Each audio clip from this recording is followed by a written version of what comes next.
వద్దాము ఐశ్వర్య సిల్క్స్ ఓపెనింగ్కి అని. సో ఈవిడే లక్ష్మి జొన్నగిరి గారు. ఆవిడ స్వతహాగా చేనేత కుటుంబం నుంచి వచ్చినటువంటి ఒక మహిళ.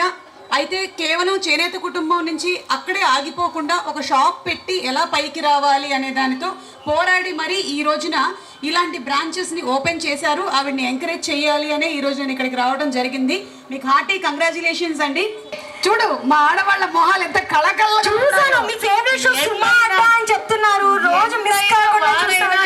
మెరిసిపోతున్నారు, ఫుల్ గ్లామర్. అలాగని మగవాళ్ళు మీరేం తక్కువ లేరు, మీరు కూడా చాలా హ్యాండ్సమ్ గా కనిపిస్తున్నారు దూరంగా ఉన్నా సరే. ఎనీవే చాలా థ్యాంక్స్ ఈరోజు వచ్చినందుకు, అలాగే ఈ షాప్ని ఎంకరేజ్ చేస్తున్నందుకు. Thank you so much.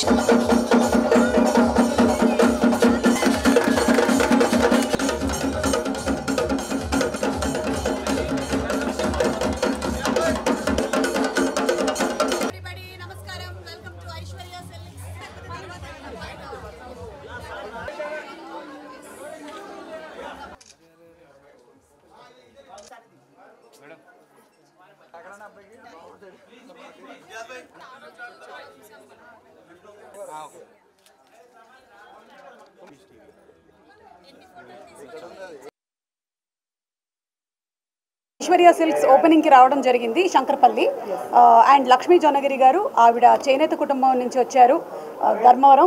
ధర్మవరంలో మనందరికీ తెలుసు అద్భుతమైనటువంటి సారీస్ ఉంటాయి అని. అయితే అక్కడికే పరిమితం కాకుండా ఆవిడ ఒక అడుగు ముందుకేసి ఈ సారీస్ని ఇక్కడ ఉండే వాళ్ళందరికీ అందించాలని చెప్పి కంచీవరం ఏంటి, ధర్మవరం ఏంటి, గద్వాల్ ఏంటి అన్నిటినీ కూడా సొంత మగ్గాల మీద నేసి ఇక్కడికి తీసుకొని వచ్చారు. మీరు ఈ సారీలో నాకు కనిపించినటువంటి డిఫరెన్స్ ఏంటి అంటే, మీకు ఆ చేనేత అంటే స్వచ్ఛమైనటువంటిది అండ్ ఆ ప్యూరిటీ కనిపిస్తుంది. సో ఐశ్వర్య సిల్క్స్లో మనకి the most pure kind of saris. మీరు పెళ్ళిళ్ళ సీజన్ వస్తుంది కాబట్టి జనరలీ ఏంటి అంటే కంచి వెళ్ళిపోతూ ఉంటారు, అక్కడి నుంచి చేస్తారు.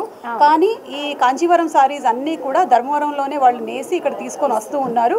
సో డెఫినెట్లీ మీరు వచ్చి ఇక్కడ ఒకసారి విజిట్ చేసి చూడండి, మీకు నచ్చినట్టయితే మనం. అండ్ అందరికీ కష్టమే బిజినెస్ చేయడం అనేది. ముఖ్యంగా ఒక మహిళగా తను ఈ రోజున ఈ 3rd బ్రాంచ్ వరకు వచ్చారు అంటే దాని వెనకాల ఎంత కృషి ఉందో, ఎంత పట్టుదల ఉందో, ఎంత శ్రమ ఉందో మనందరికీ అర్థమవుతుంది. అండ్ ఎంకరేజ్ చేయాలి. అందుకనే ఈరోజు నేను కూడా ఇక్కడికి రావడం జరిగింది. వెరీ హ్యాపీ అండి to be part of Aishwarya silks growth. ఇంకా మీరు చాలా అభివృద్ధిలోకి రావాలని మనస్ఫూర్తిగా కోరుకుంటున్నాను. థ్యాంక్ యూ సో మచ్ అండి. ధర్మవరంలో నేను పుట్టి పెరిగి అది నేర్చుకొని ఇక్కడ దాకా మీ అందరికీ అందించాలనే ఉద్దేశంతో నేను స్టార్ట్ చేశాను. ఆర్డినెన్స్ ఫ్యాక్టరీలో నేను ఫస్ట్ స్టార్ట్ చేసింది. వాళ్ళందరూ కూడా చాలా కోఆపరేటెడ్గా ఇప్పటిదాకా కూడా నాకు అందరు సపోర్ట్ చేశారు. అంటే ప్రతి ఒక్కరికి ఏదో ఒక సపోర్ట్ ఉంటేనే మనం ఇక్కడికి రాగలుగుతాం. బ్యాక్ సపోర్ట్ ఏదైనా ఒక విధంగా. నేను ఇక్కడికి రావడానికి ప్రతి ఒక్కరు ఆ రీజన్ ఉంది నేను ఎదగడానికి. వాళ్ళందరికీ మనస్ఫూర్తిగా కృతజ్ఞతలు తెలుపుకుంటున్నాను.